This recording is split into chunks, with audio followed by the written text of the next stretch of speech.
Welcome back, my friend. Welcome back. What was your biggest takeaway for 2023? Oh, gosh. I was not expecting that question. Put you on the spot. Biggest takeaway. Bodies are strong. Ooh, I like that. You know what I was going to say? Because it kind of is in alignment with that. So we're always in sync. We see each other.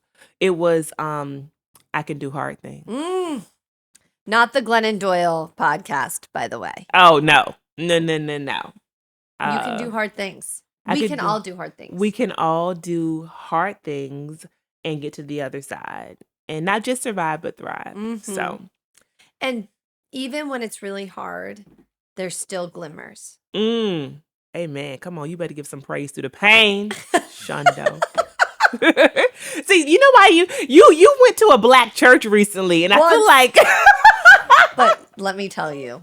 Can you tell them that you were in a service for 3 hours? 4 hours. And I want to say that like my people also have long services, but I was not expecting that. And during the course of the service, I really got to experience the highs and the lows and the music. Took Mari out for a long walk, and then took Ella and Mari out for lunch and to Starbucks. And came back, and it was still going on. They were still in church. I said, Margo, get out. I said, I'm so sorry. I didn't warn you. Yeah. You didn't warn me that it was going to be 4 hours. No. Well, I mean it was, but I also learned that was long for installation. Yes. It's usually 3. Yeah. Well, church every Sunday is 2, typically. I don't know, how long services are at synagogue. Yeah, about that. Okay. But people, I think, can I just ask a question? Of course. In synagogue, I don't go to synagogue really ever, but my experience of it is that people are in and out a lot. Like people come in, people leave. Yeah. There's like I guess it depends on how conservative the synagogue is, but that if you have kids, it's like kind of fluid. It felt like people were there. Like no one even got up. I talked to someone who's friends with your nephew, and she said that she didn't even get up to go to the bathroom when she had to go to the bathroom. Yeah. That's normal. Yeah. Because it's disrespectful to get up. Yeah. Yeah. It's part of like the sanctimony of the space and the service. And my like Southern viewers who see me do this are going to think it's hilarious, and I think our people who don't come from this tradition will have no idea what I'm talking about. But we used to do this thing where you would have to raise your hand like this and like shake it like this to indicate that you were like going to the bathroom and you were like being respectful. You'd have to like put your head down, and that was your signal that like to whom? God? Don't make it sound like that, Margo. We know, I mean, the Most High is all watching and all knowing, so possibly. But I think there's like just always this performance in the black church. Like that was the performance to indicate the 2-finger up. Like and that you weren't like going to like watch the Real Housewives in the bathroom. No, you were like, I I'm understand this space is sacred, but please excuse me while I go pee-pee. That's really what that indicates. So I'm happy you thugged that thing out, girl. I really am. And now you have all these black churchisms that are deep inside that are now. Well, it's funny because I am not a religious person and actually typically have not really enjoyed a lot of religion or ceremony, but I loved the music. Yeah, it's good. It was just that's what amazing. Draws you in. Yeah. The singers were phenomenal. So today's episode, again, is all about a scarcity mentality. But before we get there, let's do dumb shit. And unfortunately, once again, Margo involves my home state of Florida. In a place actually not too far away from where I grew up, Sarasota, Florida, which is on the Gulf Coast. I've been there. A little sleepy retirement community. A lot of people go there to snowbird or to retire. And evidently... Snowbird as a verb. Yes. I've never heard that. It's like you ski, you snowbird. You snowbird. I actually want that lifestyle. So me too. Yeah, I'm actively working on it. And it also, I did not know this until this article, is the home of a lot of just hateful advocacy in the school board. Oh. And among parents who have welcomed in this contingent of like, don't say gay narratives, the legislation that we know has been making its way around the United States and passed in certain places and not in others. anti-trans rights, etc. Setting the stage for you, okay? Thank you. So here's what has happened. We have one known as Mr. and Miss Ziegler, who Miss Ziegler is a young woman, very beautiful, blonde, all the ways, and has been on the school board and has been just outward, very much a proponent of anti-LGBTQ policies. It comes out, however, that her and her husband have been having threesomes. And here's what the article said.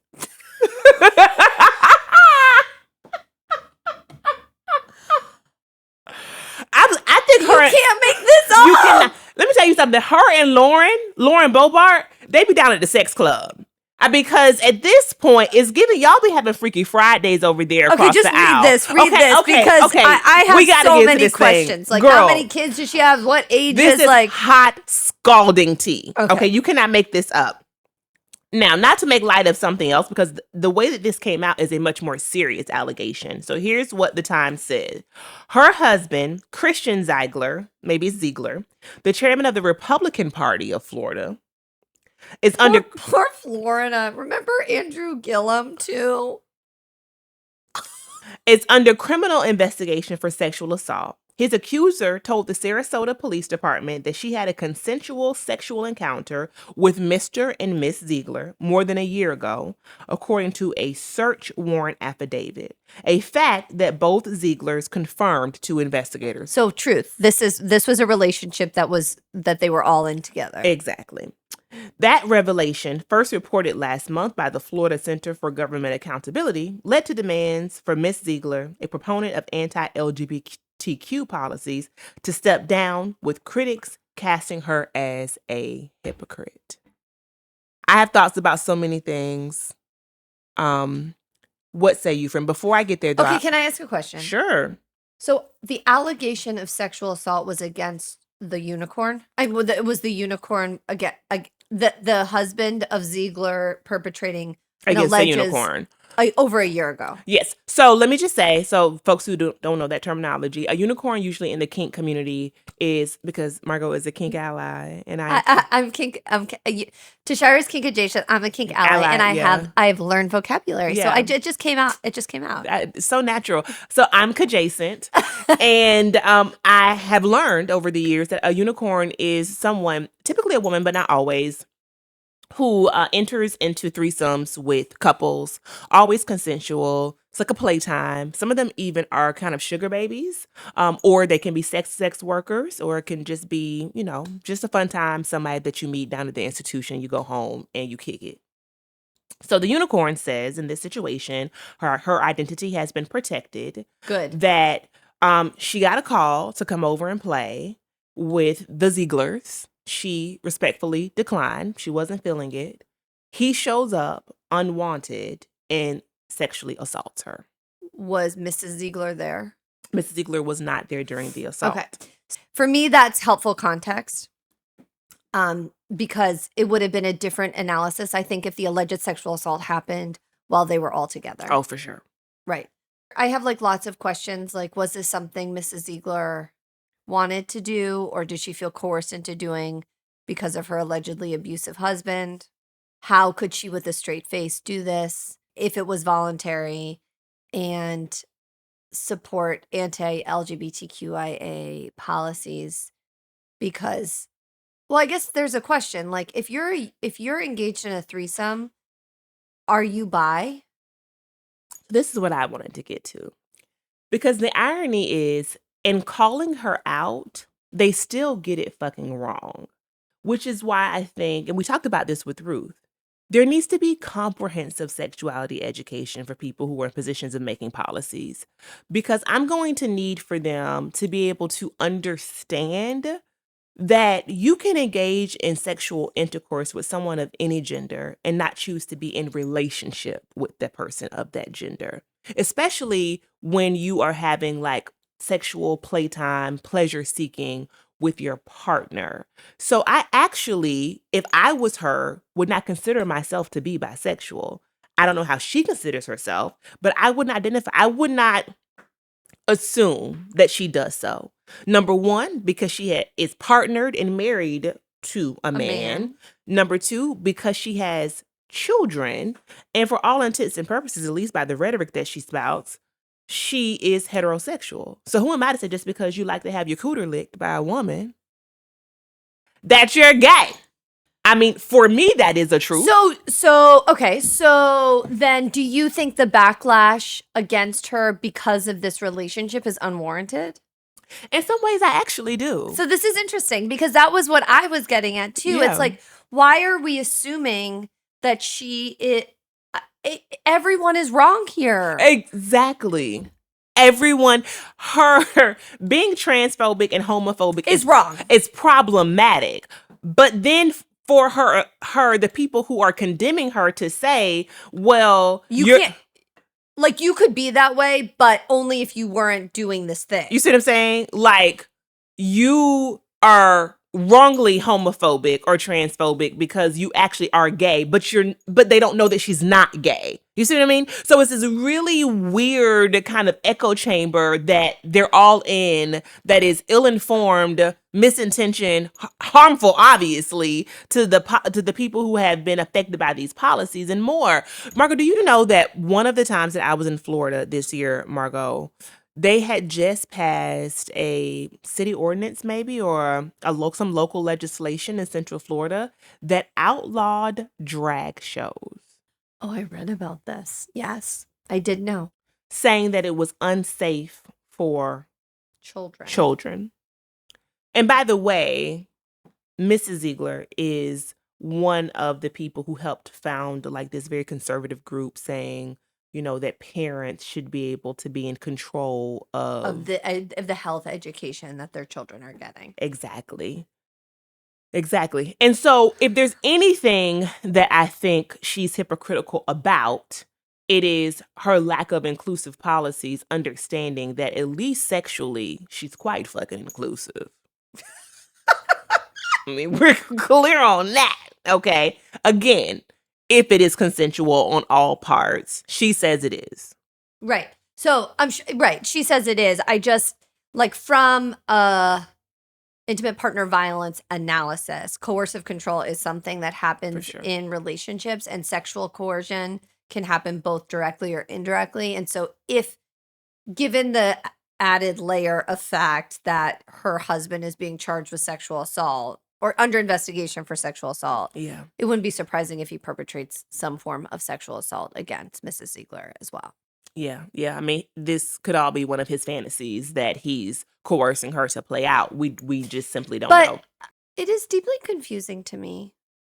And the idea that people are so focused on health, like inclusive health education as a way to control who their children are seems so dumb.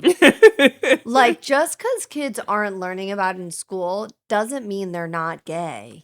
Hey, talk about it. In fact, right? What it means is that they are, and they are learning incorrect information. They are putting themselves in harmful situations because there is a lack of inclusivity. Correct. But I have a good friend, one of my best friends, who is a guidance counselor in close to the small hometown where I grew up, but in the same county system, incredibly racist, conservative, all the things. And she had parents show up. Mind you, this is at a performing arts high school, so there should be inclusivity anywhere. She had parents show up, and my friend had like a rainbow on her door just to indicate like it was a safe space. Parents came up and said, "We need to talk to you." And she said, "Sure."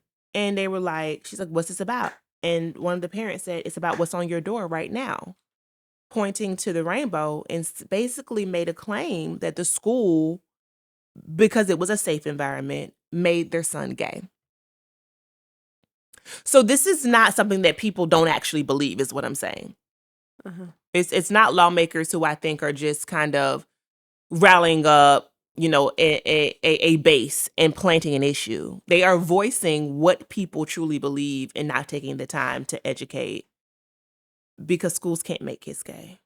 No one can make you gay. No one can make you gay. So, best of luck to the Zieglers.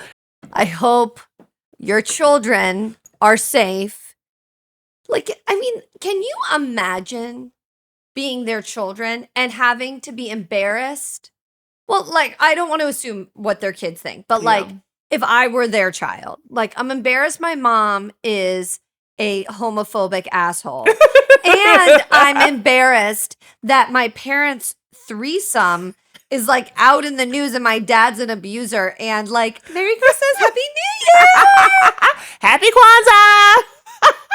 Fuck.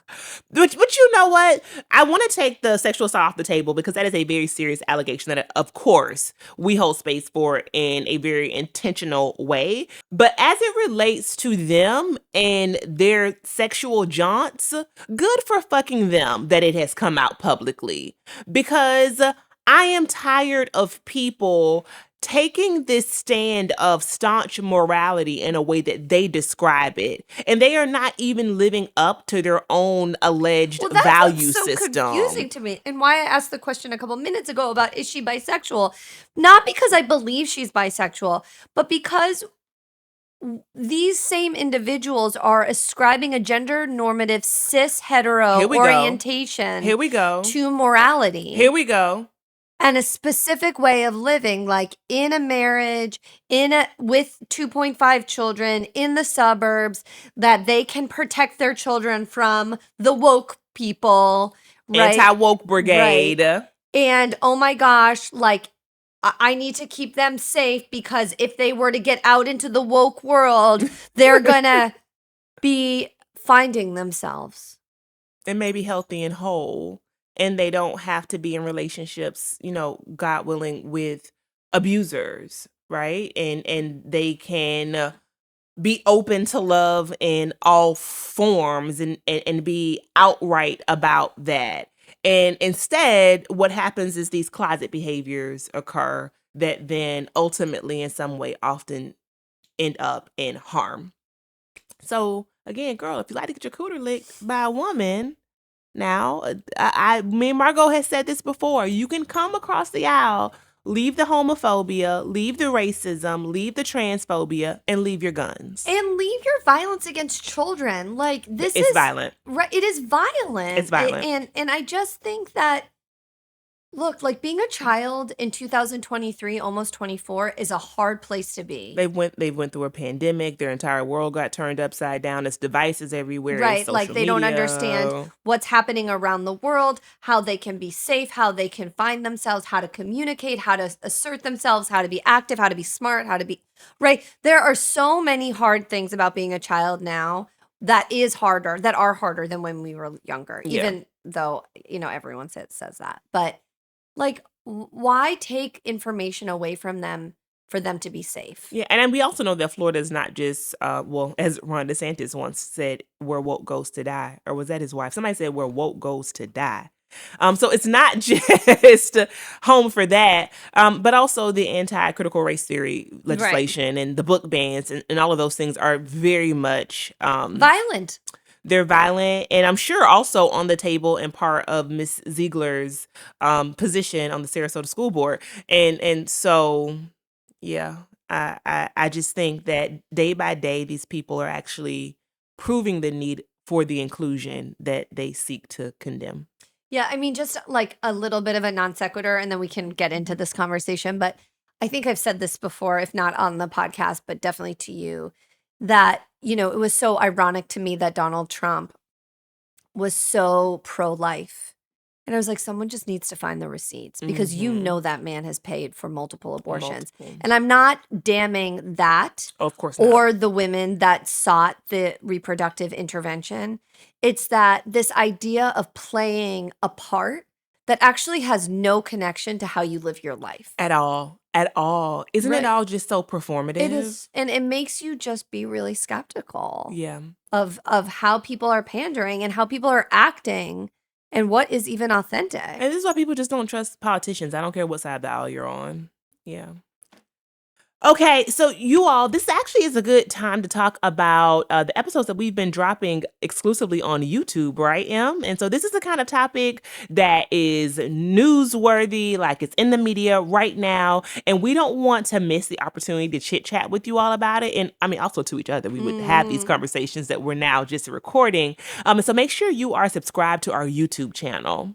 And, you know, Tashira and I might be interested in talking about different things. So if are specific areas that you think like might pique your interest, like maybe cults or Taylor Swift. The fact that cults was your first example. Or something, like just put it in the comments because we're not on top of everything. Yeah, exactly. But we're not talking about Taylor Swift again, Marco. Please stop planting this Taylor Swift and Travis Kelce seed. They're so in love. It's so We're moving on. Okay. Scarcity mindset, jumping into it. How do you define it, Em? Because I think over the years, I haven't always recognized what this was and not had the language to describe it. Yeah. So I don't know if I define it correctly, but I have found this term or terminology to be akin to like working on yourself, or like a lot of these social media, wellness or self-care, right? Like, what does it actually mean? And I've thought a lot about it. And to me, scarcity mindset is orienting an analysis of your experiences to what you don't have versus what you have. I like that.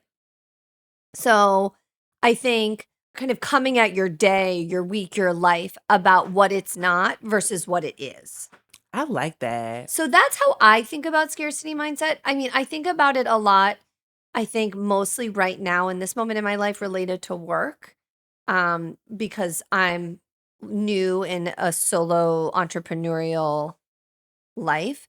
But you have been on this journey longer. So what does scarcity mindset mean to you, and how has it showed up in 2023? Well, I mean, I love your definition because it is more expansive than mine. And I think having that frame is going to help me, because my definition is more about whatever I have now, believing that more of it will not come into my life, or believing that something negative is right around the corner. So I'm in a healthy relationship now, but what will happen next month? What will happen next year? I'm in love now and things feel great, but will this last forever? I'm making great money now, but that could change tomorrow. So believing that there is a kind of a finite ideology, I guess. Or, I mean, I don't know if this resonates with you, but like catastrophizing. Oh, that's a good word. Right. Absolutely. So it might be good now, but it's not always going to be It's this impossible. So I should be scared. I should be scared or anxious, so the root of a lot of my anxiety as well, about something negative being just around the corner. And actually having more faith that the negative thing is going to happen than that the positive thing will continue.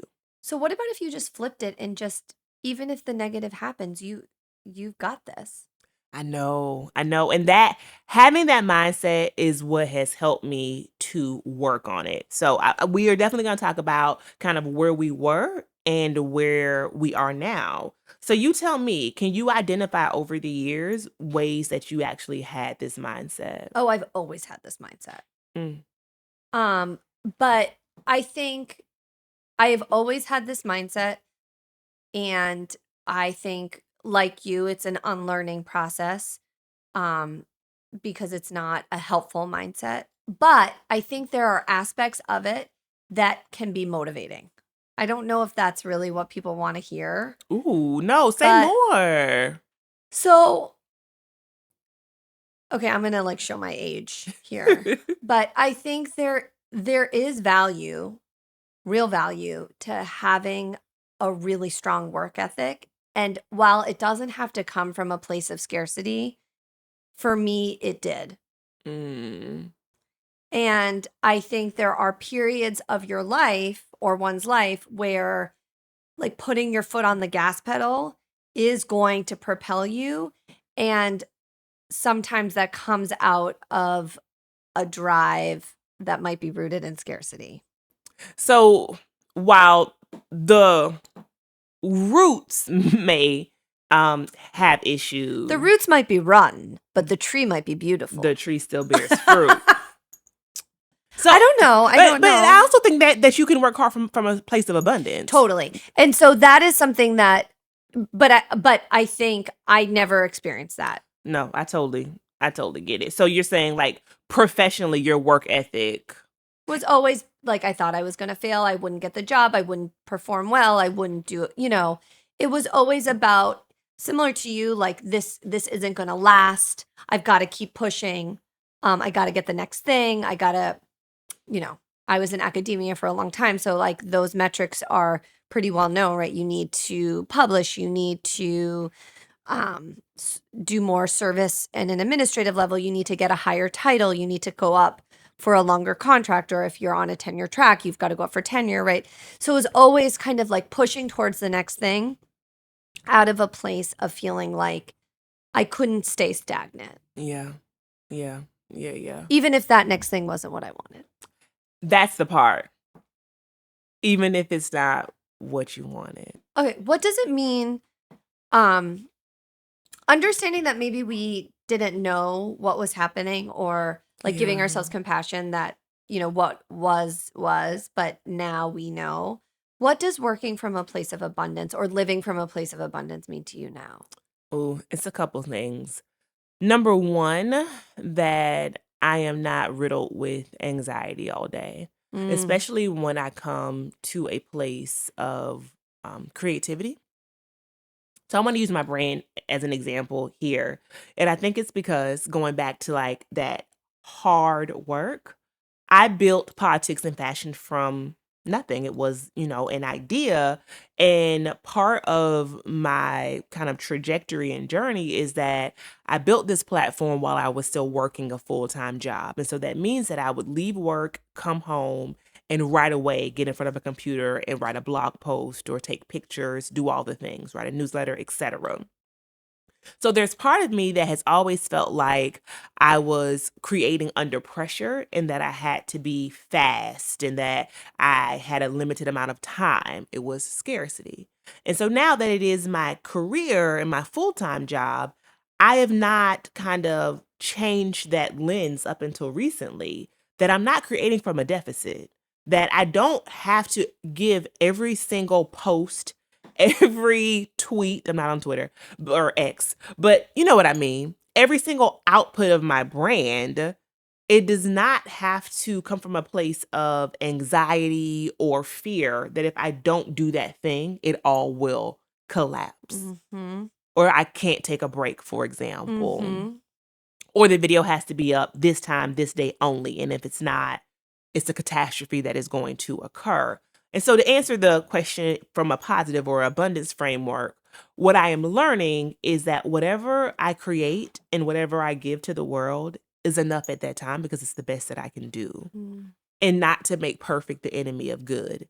Because I think in my personal life, but also as it relates to an online platform of any type, what an algorithm, what our audience, what our podcast listeners respond the most to is not perfection, but consistency. Mm-hmm. So it's just really showing up and doing whatever I can do, doing whatever we can do. And that, I think, is kind of the abundance mindset that I've grown into today. Very recent. I love this. Still a journey. So for me, it's, I think, decoupling hard work from scarcity, right? So abundance and hard work can go hand in hand. And naming what I want is abundance, right? So I think that I have felt like I don't deserve to say that I want this, or I want our let's use the podcast. Like I don't know if I feel like we're ready to ask for this or want this opportunity. Yeah. And I'm now moving into a place that's like, no, I want this for us. Let's ask for it. Let's ask for it. And let's expect it. And I think that's the part of my personal development that I worked really hard on. So you talk about me getting a PhD in things. Like I was in my season of personal growth and development, reading every resource I could, watching every YouTube video on manifestation. Like I made it my life's mission to change my mindset. And because I am someone who's very spiritually centered, I felt like I had to believe in something bigger than myself to embrace the idea that I could earn just as much and I could do all of these things outside of my traditional career, which is in public policy, right? Margot and I are both attorneys. And the first resource one of the first that I read was You Are a Badass at Making Money by Jen Sincero. Definitely recommend it. Margot will say that it's probably very woo-woo. This is just the funniest dynamic that has developed because between the two of us, I am way more woo-woo. I'm like rubbing oil on my feet. I'm like, right? Like this morning I was telling Valea that you like as I'm putting like charcoal soap on my armpits to detox, like what? Right? So it's like the fact that like I'm like the normie over here and you're out there meditating in Sedona, like that sounds like a great time. I support that. Okay, I'm happy to hear it, but have you read the book? No. Oh, so, do you see what I'm saying? As you rub charcoal under your fucking armpits. So yes, we're at the same conference. We just are on different tracks. And I'll read it. Yeah, just not today. Yeah, we just go to different rooms at the conference. That's all. Like you go to the maker space. I literally, and you take a nap. But next time I'm going to the maker space. Okay. So in her book, she talks about she's really funny, so it made it very digestible. Y'all let us know if you've read the book. But what I took away from it is that I had been too afraid to ask or to expect to be a high earner. Mm-hmm. I had all of these limiting beliefs that I had never said out loud or recognized about myself. And we've been socialized to accept. Amen. So I think some of it is personal, but some of it's society. And I confront that. Maybe I should read it soon because I've been dealing with that a lot in my business. Like there's been a lot of expectations placed on me that I just show up and labor for free. Mm-mm. And it's been an exercise in saying no. Yeah. To that.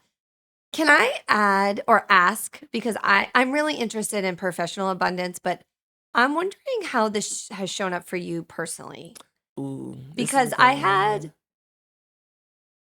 have some thoughts about my experiences over the last year, and I wonder if what's happening to me is moving into an abundance mindset versus scarcity, but I want to hear from you first. Much of my younger years was surrounded by really wanting to be in a relationship. It was like the forefront of my life. And I wonder if I wasn't in one because I wanted it too bad. And I led with that desperation. And so, I went through high school, didn't have a boyfriend until like my senior year. It was second semester of senior year at that. People started dating younger. My grandparents were very strict, so they weren't having it. But even having like a little secret like phone boyfriend, I never had that. And I just remember wanting it so bad until when I finally did, I wouldn't let it go because I thought it wouldn't come again. Oh, like that. And I have settled often in relationships because I thought, well, this is the best that is in front of me now. It won't get any better, so I might as well just take what I have. And it has taken life wisdom therapy, but also a pretty big breakup for me to get to the other side of that thought and really step into the fact that I get to choose. And if the person in front of me isn't the right one, then someone else will appear in my life. Yeah. What about you? So it's interesting. I a lot of what you said resonates with my experiences too. I have thought about it more as related to my physical body. And I've been through, in 2023, I've had 3 major surgeries. And there's a way that I could analyze and like critique my body about like what it can't do anymore. What, like I have like 25 scars, right? Like what it's not, how weak I am, like all of the things. But I have started like really trying to refocus when I hear myself going in that direction to being like, but look what you can do and look where you could be. and look what you've gone through, and you're standing. Yep. And it's been really empowering. I mean, not to sound too woo-woo, but I've also joined this all-women's gym. What? Yeah. Is it Curves for women? No, Curves went out of business. It's a local Boston gym.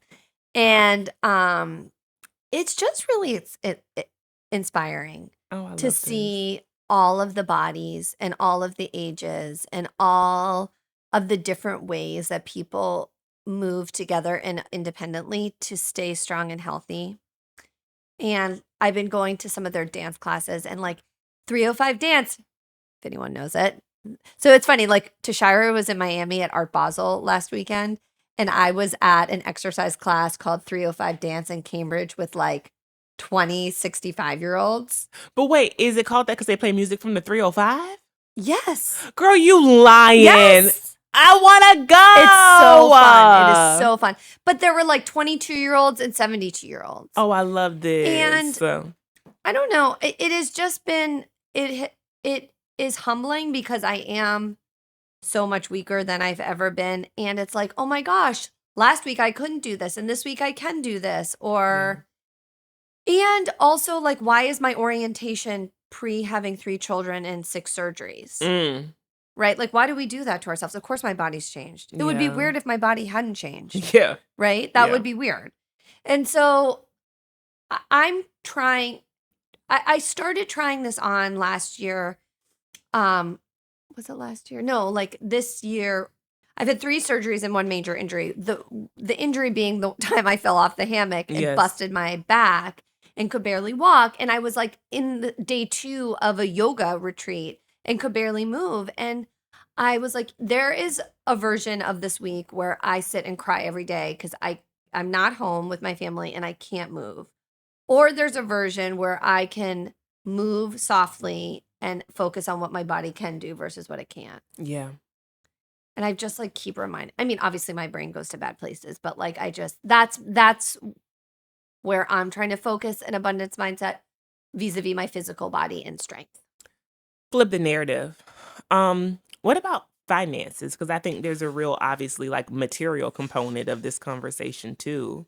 Because there's somebody sitting at home right now that is saying, okay, yeah, Tashira, you're talking about abundance, but compared to most Americans, you're a relatively high earner. What am I supposed to do when I'm on, public assistance, or I'm just trying to pay my bills week to week? So I don't think I can speak to that. Yeah. Honestly, because I think there's a danger in the abundance mindset, which is to like this narrative that if you just believe it hard enough, it will happen. And like, this is where I take issue with some of the manifestors, right? Like, yes, you've got to believe it. You've got to believe you can do it. You've got to work towards that goal because that goal isn't just going to happen without the work. But there are real structural impediments towards wealth and amassing wealth, particularly in this country, particularly as a woman, particularly as a brown or black woman, and particularly as a single person, that I think we have to be really clear about. That was not the question I thought you were going to ask, though. What did you think I was going to ask? About money. I have a lot of discomfort around talking about money. Is it because of a scarcity mindset? Yeah. Oh, say more. So I like objectively grew up always being worried about money because my parents were always worried about money.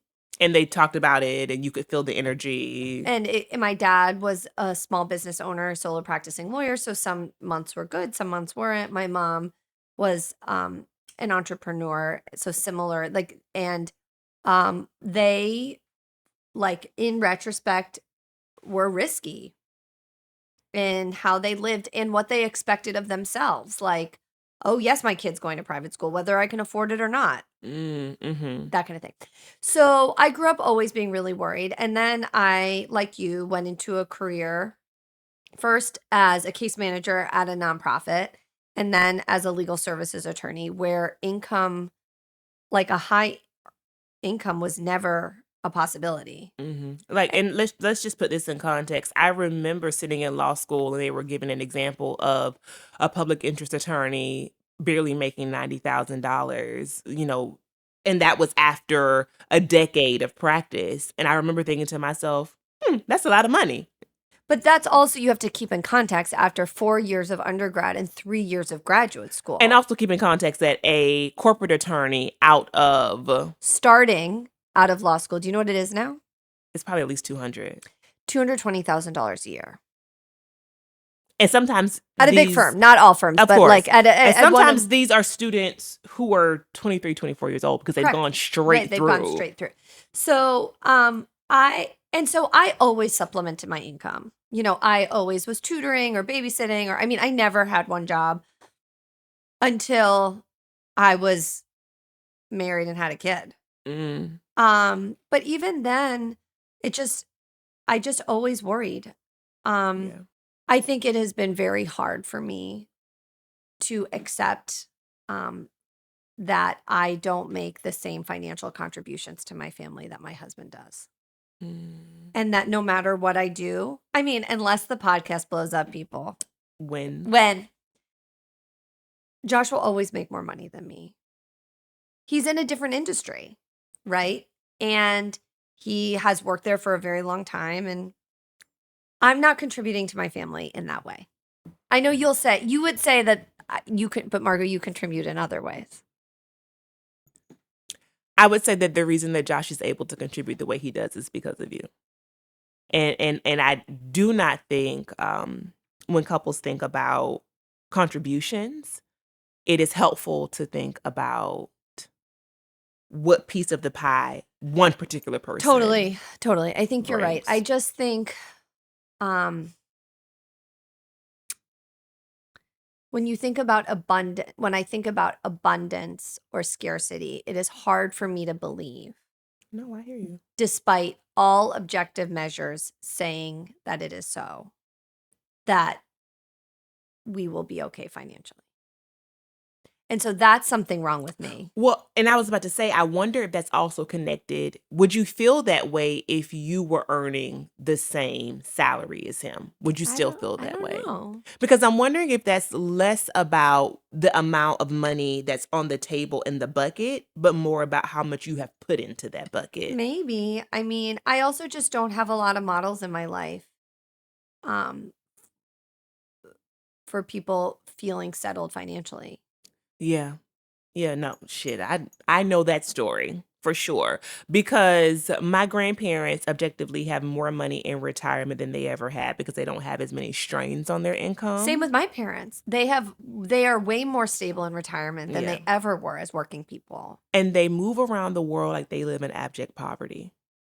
I'm just like, Grandma, you can afford like the $5 pack of gum. I know it's extreme. It should not. Should the granola bar be $5 at the airport? It should not. But you're hungry, Grandma. Like you can have a granola bar.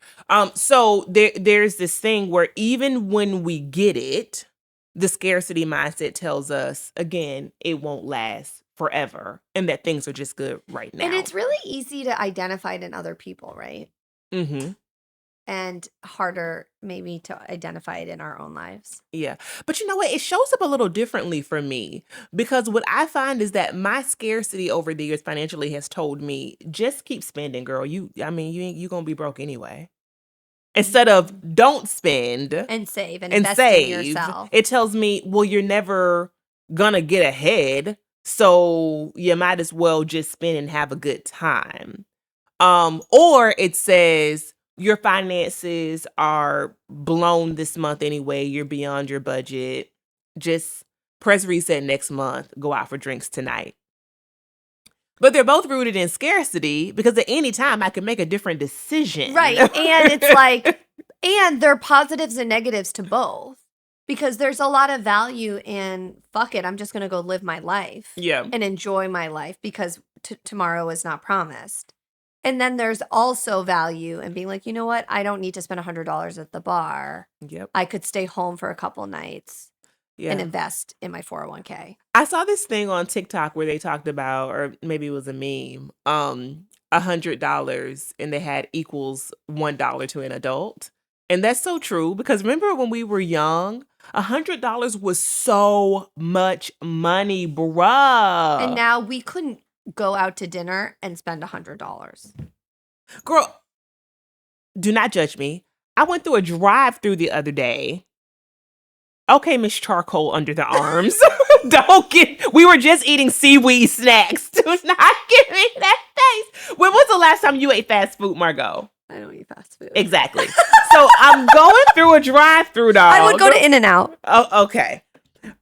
Conveniently, there is not one on the East Coast. Correct. I'm going through a drive-through, and I'm just shocked that you could spend $100 at a drive-through. Well, they're like $15 for like a value meal. I'm like, when did McDonald's get to be $20? That's my point. Like, that's shocking to me. Not judging that you spent it. It is wild. So yes, there's part of me that says, well, you might as well just keep spending, but thankfully, I am no longer battling that mindset in the same way. And I think that is part of the abundance work, right? Because I recognize that I'm doing so well, and this cannot continue in my mind unless I show the universe that I am going to be a good steward of what I have. I believe you don't get more if you cannot demonstrate you are faithful over what you do have. And so I want to do right about my finances. I want to do right about building wealth and assets because I want to get more of it. And so that's what's helping me lately to like stay the course financially. Yeah, girl. So I also think, I mean, I know we're coming to an end of this episode, but I also think we're doing something here, or I'm feeling that we're doing something here that is, again, something that we don't do a lot because it's hard. It's like naming and talking about money is hard. Yeah. Period. Maybe it's harder for white people. Well, we've kind of hinted around this before. I don't know, because it feels like it just like comes out of you. And I'm like, I don't know. I mean, we make enough money, but I don't know. And it could end. And I don't know. I don't want to talk about it. Ugh. Yeah. And like, I don't want that for my kids. Like, yeah, I want them to, real. I want them to be like, yeah, mom makes a lot of money. Yeah.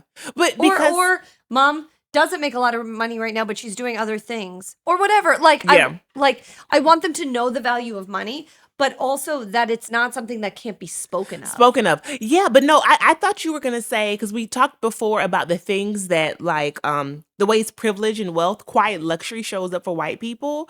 And you just don't know it because it's hidden, right? And so it's this idea of talking about money kind of breaks that third wall and it permeates the privilege that sometimes people are very uncomfortable talking about. Mm-hmm. Dave Chappelle has this joke, and I know he has been very problematic lately, but I will never forget this one joke because that shit was funny to me. And he was talking about the things that white people do and do not talk about, and one of them being politics. And I don't experience that. Well, getting into the nitty gritty, right? You learn in a workplace oftentimes. Yeah. You do not talk about. So he said he was at work and he's asking his white coworker who he voted for. And the coworker's like, Dave, wait. My God, that's way too personal for work. And he's like, so last night I was fucking my wife in the ass. Wait, what? And then it was like, the fuck? So, maybe that's how privilege shows up is my point. An extreme example, but I don't know, I can't speak for everybody. But I also recognize, Margot, that there is a different kind of, I don't want to say standard, but the socioeconomic trajectory looks different. And I think me being willing to talk about being blessed financially is because, as I've said before on this podcast, I've lived pretty much every kind of socioeconomic status that there is. And we talked about in a previous episode about my car being repossessed, right? And that was post-law school. That was not when I was in my early black BMW. It was called Black Magic. Yeah, it was so cute. It was a stick, right? I miss Black. No, I wish I could drive a stick, but I miss Black Magic. R.I.P. to a real one. You can get it again. Oh, yeah. You can get her granddaughter. It'll be Black Sorcery.